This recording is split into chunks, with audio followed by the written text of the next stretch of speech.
Welcome back, everyone, for the final keynote of the morning. And we're going to have a panel session with the application tool vendors. These are the folks that are building tools that can help you bring your existing applications over to Tizen, or, of course, to create new applications for Tizen. So they'll talk about the work that they're doing to help you bring or create applications for Tizen. So I'd like to bring Chris Croteau on the stage from Intel. He's going to moderate the panel, and he will introduce the panelists. So, Chris? Oof.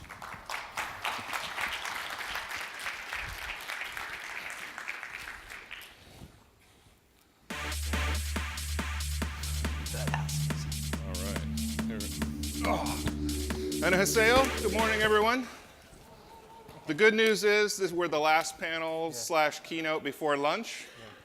The bad news is it's about 50 minutes, and you're going to have to tolerate us. As Mark mentioned, I'm Chris Croteau. I run the Tizen ecosystem for Intel, and I'm also the secretary and a board member for the Tizen Association.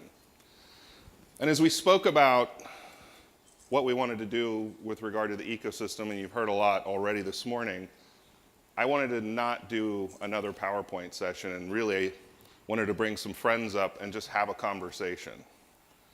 And I think it'll be interesting. We've got a lot of really unique insights as we've been working together on Tizen over the last few years.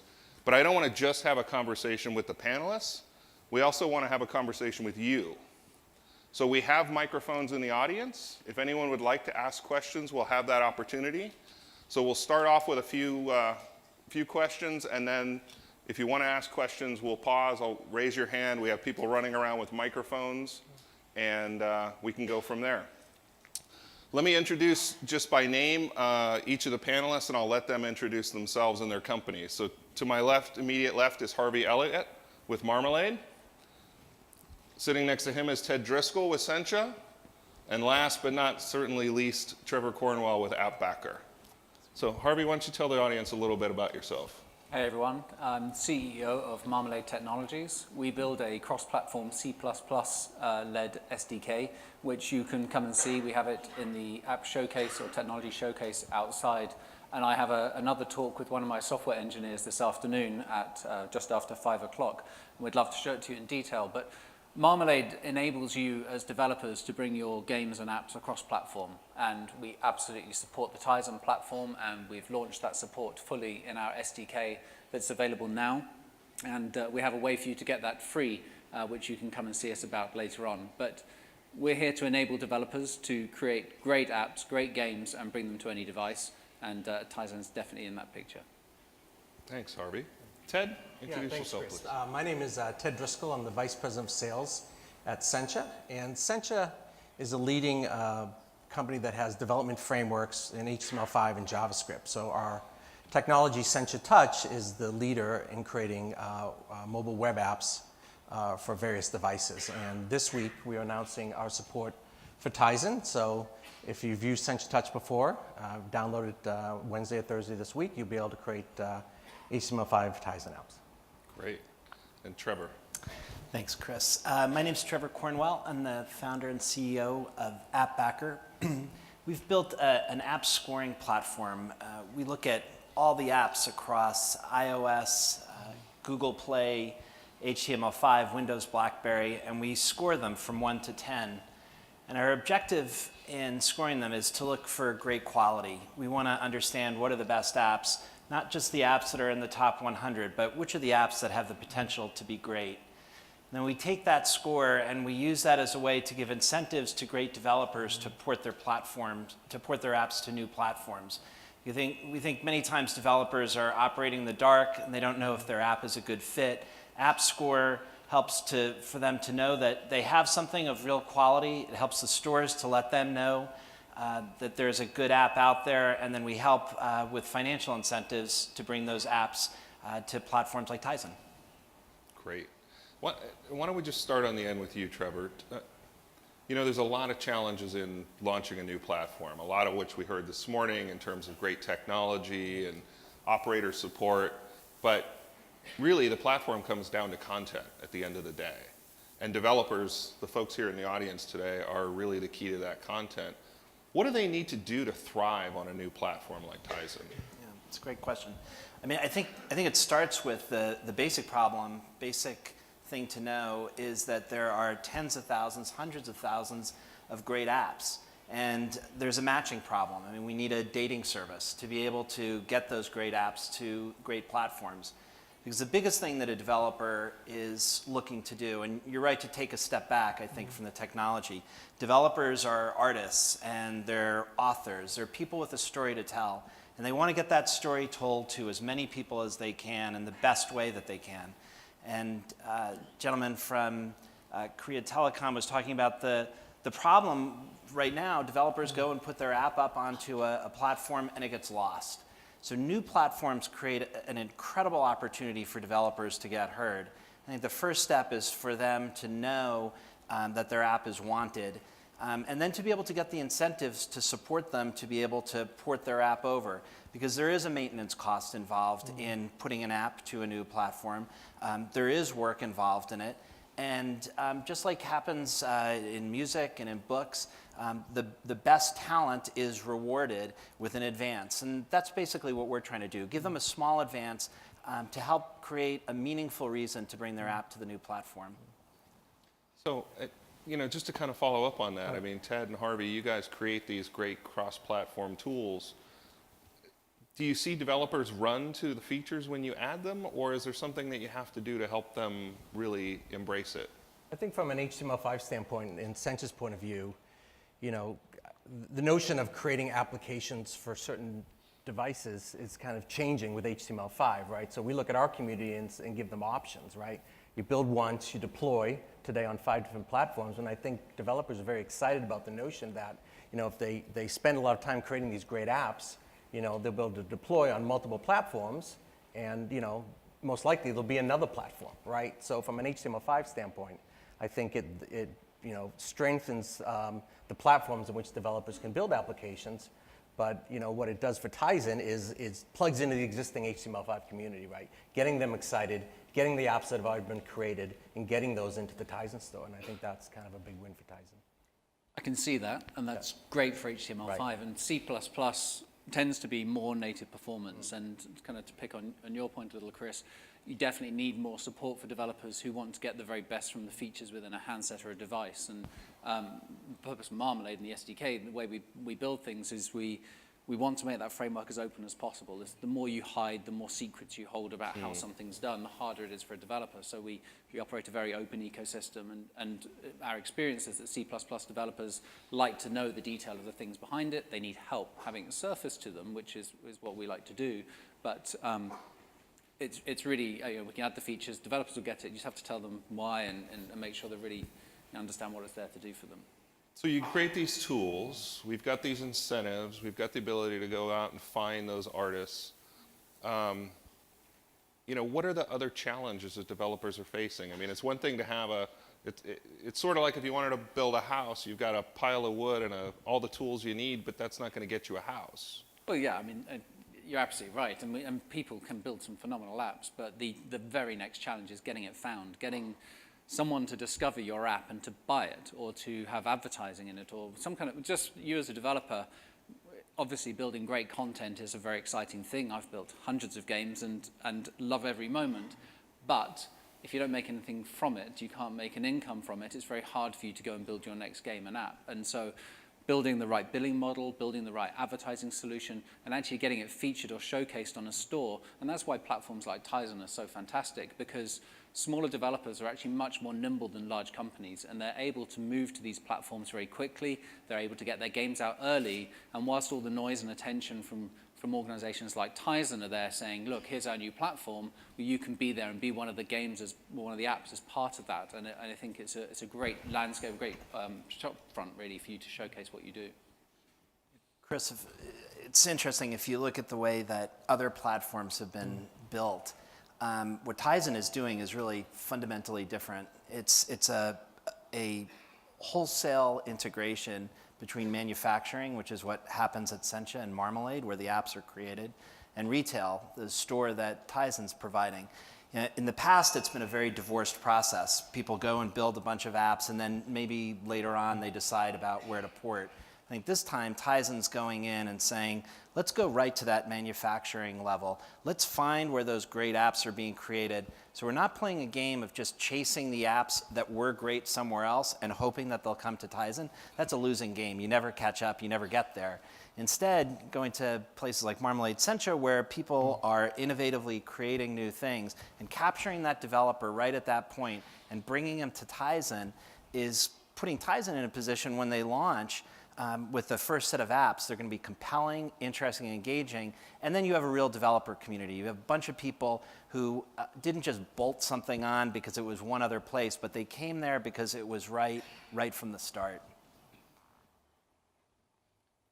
Yeah, I would say that, from an HTML5 standpoint, I think the most important thing is selecting the right tools. There's lots of technologies around HTML5 and lots of different choices, but I think that, from a developer standpoint, they want flexibility, they want options, they want to future-proof their application, right? So with a technology like Sencha, for example, we have, we support 5 different platforms today. We have theming for all 5 platforms, so you can quickly theme your application to have a native look or feel, or use your own kind of a corporate theme or a different kind of theme. And from an application developer standpoint, being able to leverage what you've built and then apply it to another platform, I think, brings in a large community.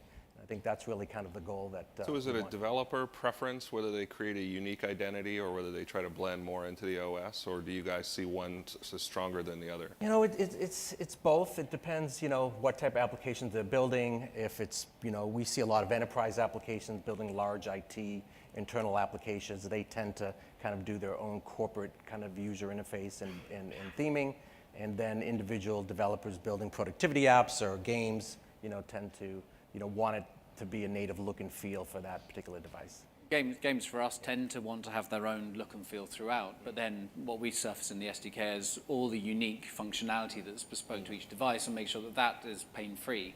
So very similar to the Sencha situation, people code their C++ once and then through Marmalade deploy to any device, and any of the platform features we want to help surface we bring right up. So what we tend to find in games certainly is the look and feel is unique to the game, with all the platform-specific stuff sort of underpinning it. Okay, great. Let me just pause, see if there's any pent-up questions in the audience. Does anybody have a question for the panel that they'd like to ask? All right, well, I've got another one. So, Trevor, you mentioned incentives, and we've heard a lot about the contest this morning. I know a number of the ecosystem partners have been launching their own incentive programs. How effective are those in really accomplishing our goal of building a robust catalog for consumers? It's a great question. A couple different ways to answer it. One is to use a Marmalade example and another Sencha example. So Marmalade's been out doing a program over the last few weeks, and when you model things to looking at apps coming to new platforms, you look at numbers at like 2%.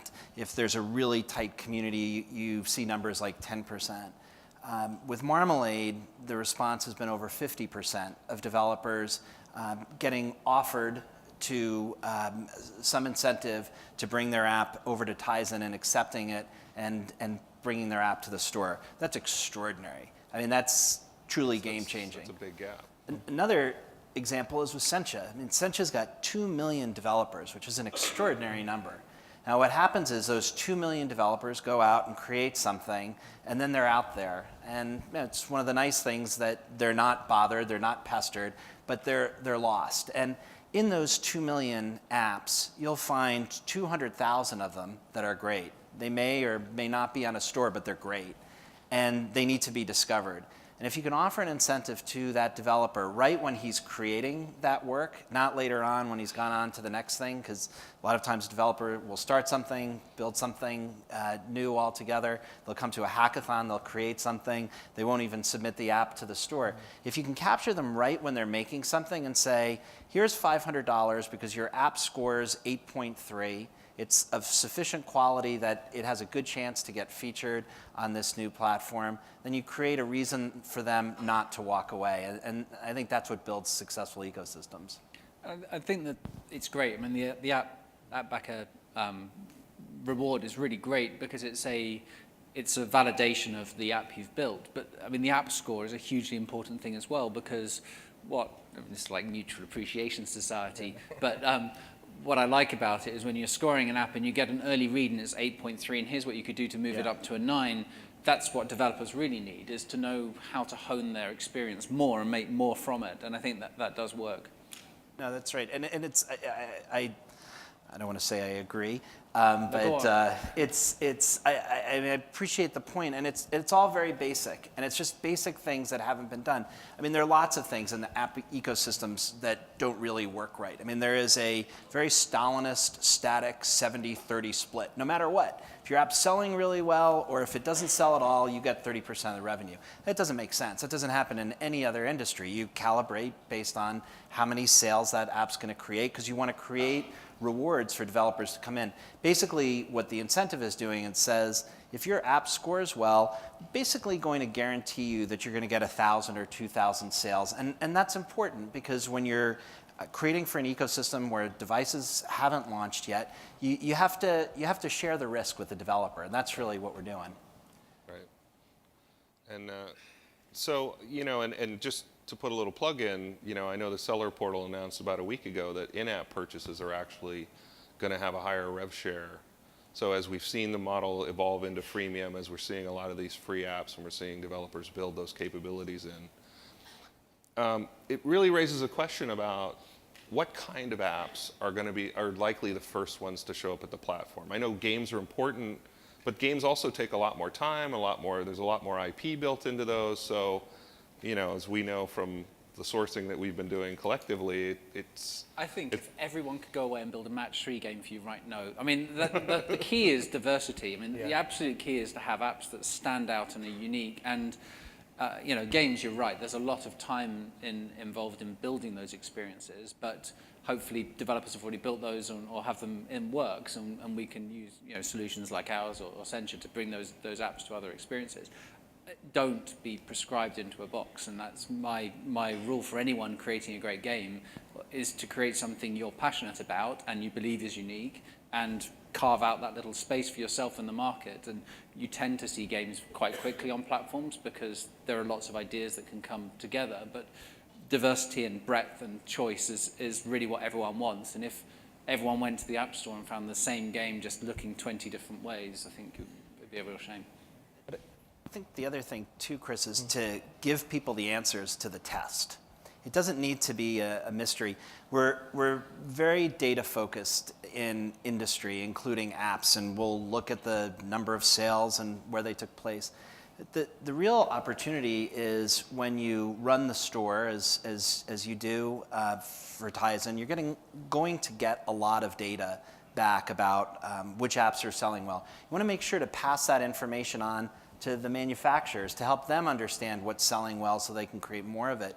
I think also with Tizen, with a very unique and smart launch strategy where it's not everywhere all at once, it's country by country to build successes. I think it tells developers a lot about which languages to look for. There are different game mechanics that work well in one country versus another, and I think it's really worth studying that because it gives a lot of information about what can work well. Are there any really big misses that you're seeing, Trevor, through your research that maybe developers aren't? Yeah, I think a lot of it is around country specificity. I think looking at Russia, Japan, Korea, France as markets, and really understanding the game mechanics and the game elements, I think is really important. And even just localization, I'm a big believer in that. That while people will play with English, we're looking as part of Tizen with many different character sets for alphabets, and I think it's really important to look at that as a consideration, because if a game is familiar, I think it's easier for a consumer to open it. Yeah, I also think there's a huge opportunity from a B2C standpoint, business to consumer applications, right? And I would expect that, as long as it's easy, I think you'll see very quickly airline productivity apps or any kind of productivity apps quickly show up on the Tizen platform. Well, I think your platform specifically, because we know because of the graphics intensity of games, although we saw this morning that we've now broken that barrier. So thanks again to JD and the team. But that's been one of the barriers, is people have said, well, HTML5 is not ready for games, but there's a lot of other categories like airline check-in and Twitter and we saw this with another platform. There was an app built with HTML5 that was supporting Android and iOS, and we announced a new platform that was supported, and within 2 weeks they took the same existing app, rethemed it, they packaged it, and it was out in their store very quickly. So we would expect the same kind of activities with our customer base. As Trevor said, over 2 million developers using Sencha technology. We also see a big trend now with bring your own device in the enterprise, and the need of large enterprises to kind of make it easy for large internal IT apps. And so having another platform to support through HTML5, I think, will be very beneficial.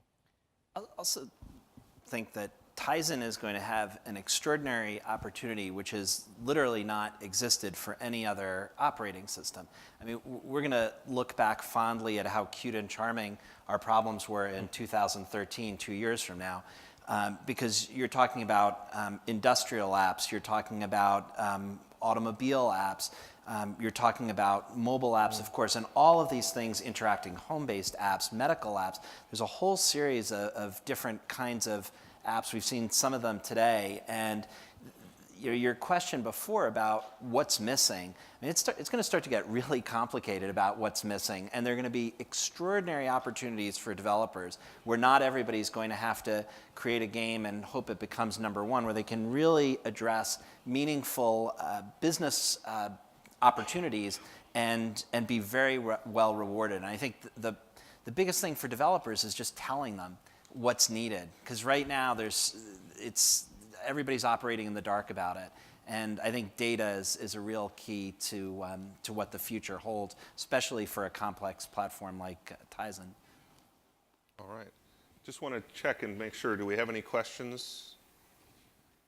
I think you're being extremely thorough with your questioning, so that may be it. That may be it. I haven't even started grilling you yet. So, so Trevor, you raised a good question, and certainly that we've embraced a very large ecosystem, but the global domination gene in me kind of asks the question: why would I want to bring all these tools vendors to a new OS? Why wouldn't I just want to control the whole thing myself? And you've got a unique perspective because of the way you guys are looking at the recruiting. I could easily use a tool like appbackr to find the right developers and go do it ourselves. What's really the value, in your opinion, of having this broader ecosystem available? Sort of a short answer is competition is good, and developers are very particular. I mean, they're extraordinarily challenging consumers because they're smart, they're methodical, the switching costs aren't hugely high at the beginning point. So developers look at a lot of different tools to do what they want to do, and the idea of not being married to one, but allowing the market to decide which is the best tool for the particular app, I think matters a lot. And to pick up on what Harvey was saying before, I think the idea of going out and scoring is useful. I mean, in the same way that we don't want just one cuisine. We want to be able to move from cuisine to cuisine when we're going out to dinner, but we want to have some sort of rational way of saying this is considered to be a good restaurant. Even though I'm in a new market, I'm not going to be stuck just having to, no disrespect to the Ritz-Carlton, but to just eat at the hotel, that I can go out and venture and find the thing that I want. I think the same is true for apps. We just need to be able to have a universally understood way that, by the way, developers can also understand, of being able to acknowledge what is a good app, and then to help the developer be able to make it better. So let me twist the question a little bit to you guys. There's clearly operating systems that leave the ecosystem to develop on their own, and businesses grow out of it just because of the size of the opportunity. And then there's approaches like we've taken with Tizen to really have an open embrace and partner together to create a unique opportunity for developers. Have you guys seen that change your business models at all, or the way that you're approaching developers, or any kind of? A little. I mean, what we like is we like a competitive market, of course. I mean, and we saw some slides earlier that show how dominant Android is in Asia, and I don't think that's healthy. I don't think it's healthy for an ecosystem. And I like a competitive market, as I imagine you do as well. Tools like ours, and I'm speaking perhaps for both of us, enable developers to do what's very familiar to them in platforms that aren't. And that shortcutting of learning a new system or learning a new technology, no matter how much of it is familiar, there's always unique ways to bring your app to those markets. And tools like ours shortcut that. And you gain two things. Through working with a cross-platform solution, we already have ecosystems of developers who are building content and able to come to that new platform quickly, but also examples then for new adopters, people who've not used Marmalade or Sencha or whatever technologies before, say, oh, well, if they've done it with that, it must be okay. And we hope we have good validation for that. And from our perspective, we want to provide a familiar interface to developers. We want to give them a market opportunity they weren't in before and help them go into a new fight. One thing we've seen in the market is that the notion that many developers don't look at, I need to create an app for this platform or this platform. They're creating a web app, right? And being able to support on multiple platforms is very important to them. So this kind of shift in kind of the mentality, knowing that the tools are out there, tools like Sencha, but there's other tools out there too, that you can truly build at once for certain apps, not all apps, but for certain apps, and actually know that you can cover all the different platforms. And I think, it gives developers, flexibility, freedom, as I said earlier, to kind of, be prepared and figure out what's next. And I think for the ecosystem, the value of that is you get a lot of apps very quickly. So, Ted, you talk a lot about HTML5, you talk a lot about multi-platform, and I think that's the dream, right? That's the premise that we're all chasing. Is it a given? Do your developers just automatically deploy everywhere they can, or do you have to reach out to them and convince them to do that extra compiler, that extra build for that new platform? It all depends on what you're building, right? And there's certain use cases that make a lot of sense for HTML5. There's some that, you could struggle a little bit depending upon what device it's running on. The reality is performance on certain devices are better than others when it comes to HTML5. That's improving. But one thing we've seen is kind of in the enterprise where it's very difficult for companies to invest in 3 or 4 different native development organizations. It's just too expensive, right? With the whole notion of bring your own device into the enterprise, we've seen a huge increase of internal, productivity apps and IT apps moving to HTML5 because they're very data-driven, strong UIs, but they don't need to be these very sophisticated type of applications. So. The other key thing is the notion of future-proof. I've said this a couple times, but it's true. I can think of a company that built a whole development organization. They actually gave out BlackBerry devices 5 years ago, and then iOS came in, and then they had to move all of those applications over to iOS. And now, when BYOD hit, they realized they can't change again, right? So the strategy is just to go to HTML5, future-proof, and be able to run on whatever device ends up in their enterprise. Interesting. Yeah, we've gone from, I know we've done that at Intel. Yeah. We've got a web portal now, we've got all these HTML5 apps, and we've all gone from complaining to they never update the app to now I have too many damn tools and I don't know how to use them all. So. And I think the other thing we've seen is all the device manufacturers are really, they're really trying to prove their browser. They're working with companies like us to have the best experience. And I think, when we started 3 years ago, we couldn't get anyone to return our calls when we said, hey, can you fix this? Here's an area of improvement. Today, it's opposite, right? So everyone is coming to us. We're working directly with, all the platforms to try to, make it the best it can from an HTML5 standpoint. So do developers target the lowest common denominator or the highest common denominator on HTML5, given the dispersity and support and performance? Yeah, again, it kind of depends what they're building, I think, in all honesty. So, if you look at the Chrome market, right. There's a long way to go, yeah. And I think they're waiting for a place to be able to do it, because I think there are serious HTML5 developers. You know that, you see it in your community, but there's not a place for them to go today. The ability to be able to create a great app on HTML5 means being able to want to extend it beyond mobile, and there's not a place to do that. And I think there's going to be a very dramatic market shift when Tizen becomes possible. So you talked about the enterprise. Are you guys seeing the same thing? Harvey, do you guys start to feel that on your side and your tools, that people are using those for in-house development as well? Yeah, hugely, and enterprise and games. I mean, we have a C++ framework which is really high performance on native hardware, and that comes through. We have an HTML5 framework which we use in a hybrid way, so people build interfaces and perhaps menuing systems and some of those through HTML, and then couple that with C++. But often that's then partnered. We have it in two ways. We find people using it for internal applications, so they want to, for the BYOD situation, they're using our technologies for their internal solutions, but often partnering up with existing technologies they've got and deploying those things which they would have built over many, many years in large corporations that are in bespoke systems, and reinterpreting them through our technology to go wherever they need them to go. Yeah, I mean, one other trend that we see is in the enterprise, it's not just about building applications for the mobile device, it's about building web applications. And web applications can be running on the desktop, tablet, or mobile device. So we've seen that kind of change in mindset from a internal IT development organization. It's not, how do I get this app to run on my phone? It's, how do I build the next generation web app to run in the browser and have the best experience no matter what device?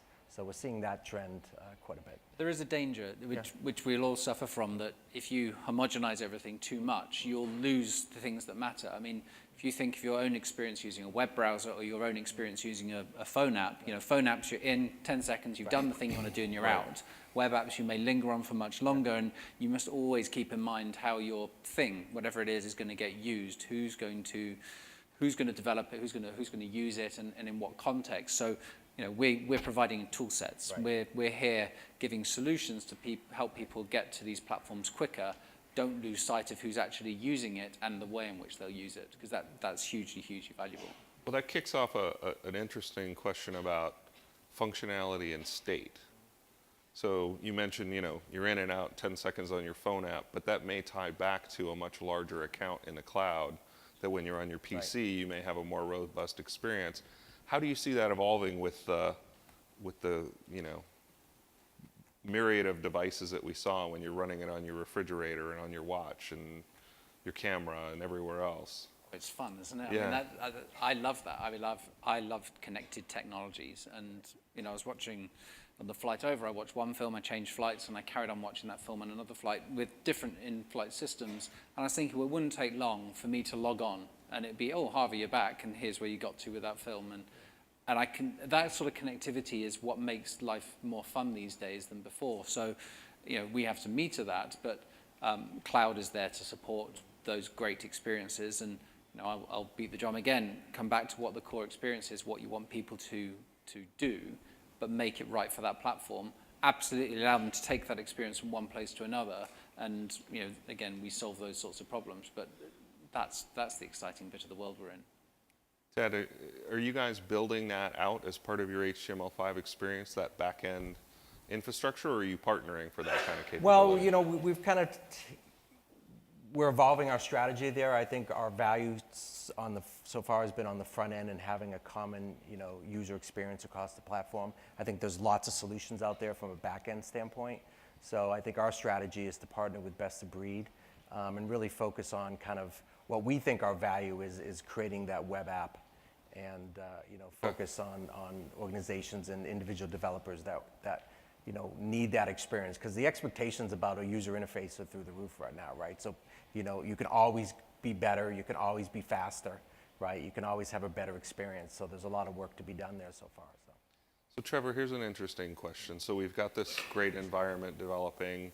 We've got connected devices and multiple experiences, and they're all a little different and unique. How do you rate that? Because now you need to rate an experience across multiple devices, not one instance in one app store. Is it possible to look at that macro environment and get a sense of what a good experience is versus what a great experience is? Yeah. So I think the good thing is that consumers tell you a lot very quickly. And we've put a lot of our emphasis,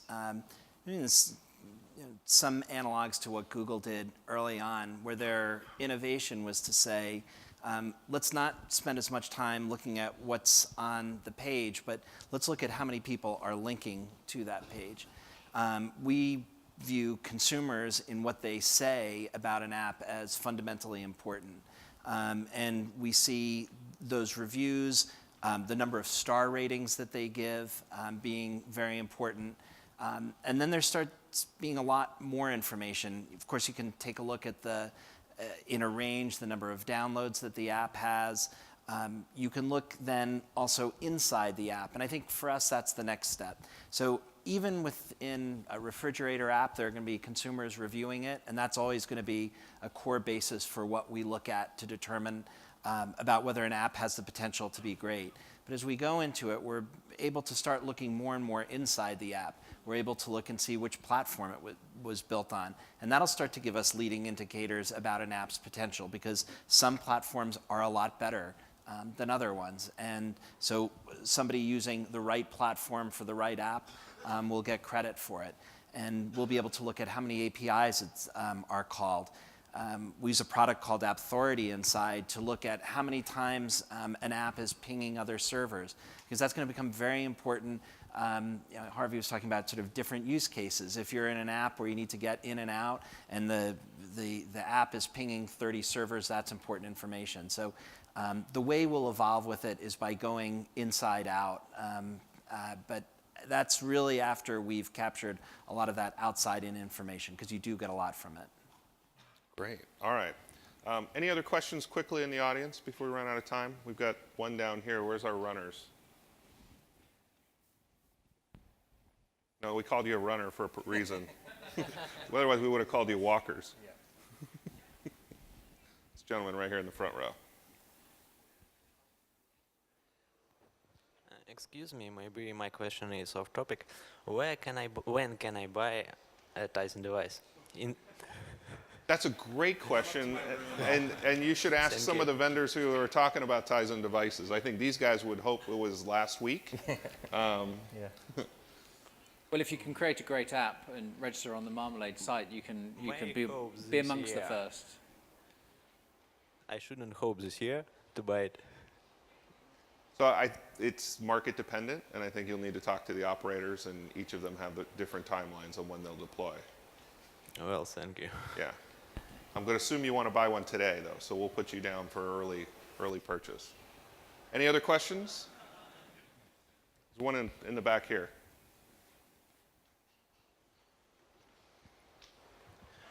Yes, I had a question about HTML5 development. You see, when you develop an app for Tizen, it is specifically tailored for this platform, so it uses its performance, and the Tizen is specifically built to run HTML5 applications.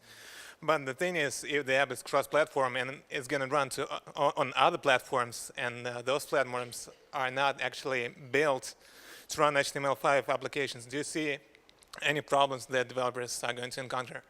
Ted, I think that's probably for you. Yeah, I think, the performance differs from platform to platform, and we've seen that, there are things you can do in your application to speed it up on each platform, and we are inside Sencha, we're glad to help you to do that. But I think that's changing. I think that we're seeing, the bar totally increase across the board on all the platforms. And like I said earlier, there's a two-way communication going on now of what we can do in our platform to make the experience better, but also what the device manufacturer can do in their browser to make it better also. So I think that's changed, and that's really helped with the performance of the applications to be, pretty good across all the platforms, and it will just continue to improve. All right, we have time for one more quick question. Are there anybody else? There's one over here. All right, we like this guy. He's a runner. Yeah. Here we go.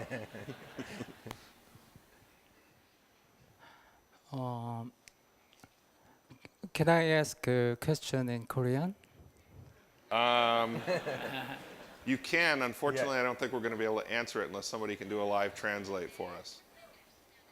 I apologize. I should have brought the translator, and I didn't. I tell you what, why don't we do this, because we're about out of time. If you want to come up after the panel, you can ask over here on the side. Would that be appropriate? Okay? Yes. Okay. All right, great. We'd love to answer your question. We have people that can help. All right. I want to wrap up. We need to move along. I know everybody's getting hungry. Let me just ask one quick question to wrap up. Now that Tizen is in your portfolio, what new opportunities are you seeing now that you're embracing it that maybe you didn't realize when we started on this adventure? And I'll start on the end, Trevor, and we'll work back. I think the sort of most inspiring thing to me from this morning, seeing it come to life, is this cross-device, cross-platform opportunity. There's a great piece in Wired about General Electric and other big companies really thinking about how they can use the internet for the Internet of Things. And I think seeing some of the things that were developed here were very, very inspiring to me. Great. I think from our standpoint, it's more choice for the developer, right? More options, more opportunity. And you know, a new platform gives them another way to take what they've created, go to a broader audience. And I think, you know, from a Sencha standpoint, our community is excited about this, right? So every time we're able to bring another platform, it just creates more value to the HTML5 developer and the web app developer. Yeah. I'd agree with that, but with C++ as my primary. But what I like is a new platform brings new innovation and new opportunity, and this tech industry completely thrives on innovation. And the speed at which Tizen's coming together and the opportunities that it's putting together, I think will really freshen up the entire industry, not just the Tizen ecosystem. So for me, it's very healthy. It's great to have it, you know, arriving in the way it is in such fashion. And for me, it's the innovation that's going to come as a result of it that will make it the most exciting part of the industry. I would agree. That's why I'm still here. Yeah. So I'd like to thank our panelists. We had to make a choice today. We could only bring a few of our best friends, but there are a number of ecosystem partners here at the conference. Demonstrating later on today, there's panel and track sessions this afternoon. And I just want to extend a warm thank you to Trevor and Ted and Harvey. Thank you. Thank you. Okay, let's go.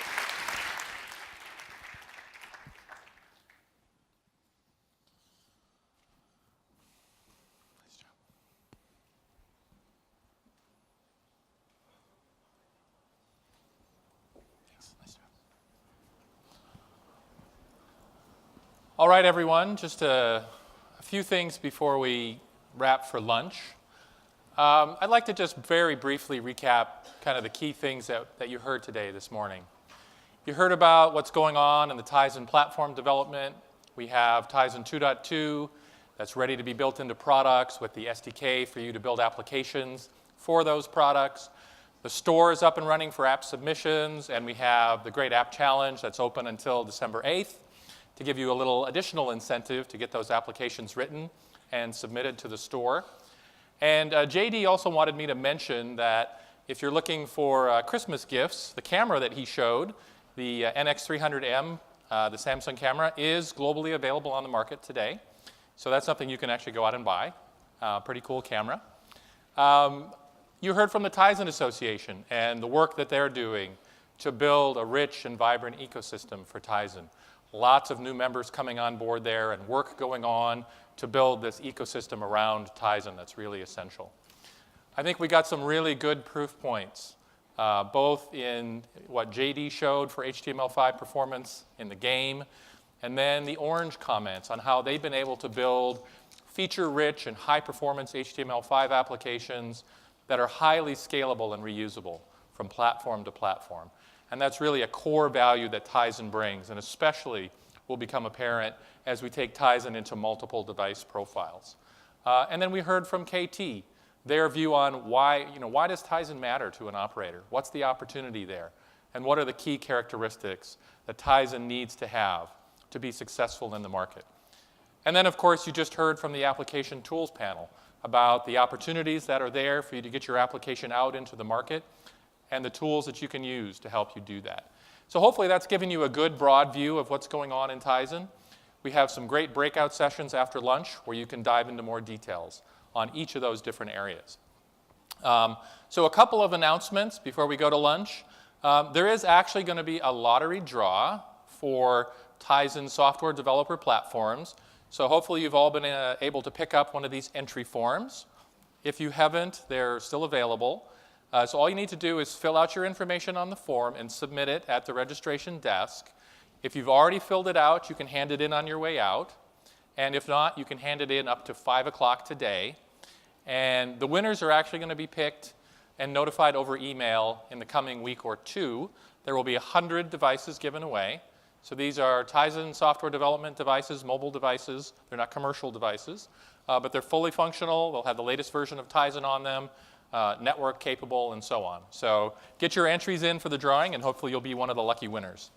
Last note on where to go for lunch. So if you're seated in here, please go to the Oxan restaurant on the 3rd floor or the Garden restaurant on the lobby level for lunch. If you're seated in the overflow area, the Kumkang rooms, please go to the Ritz bar or the Grand Ballroom foyer. So one more time, if you're in here, Oxan restaurant on 3rd floor or the Garden restaurant on the lobby level. If you're watching in the overflow room, go to the Kumkang room, go to the Ritz bar or the Grand Ballroom foyer. And lastly, if you have a translation device, please turn that in on your way out. So thank you all very much and look forward to talking to you this afternoon.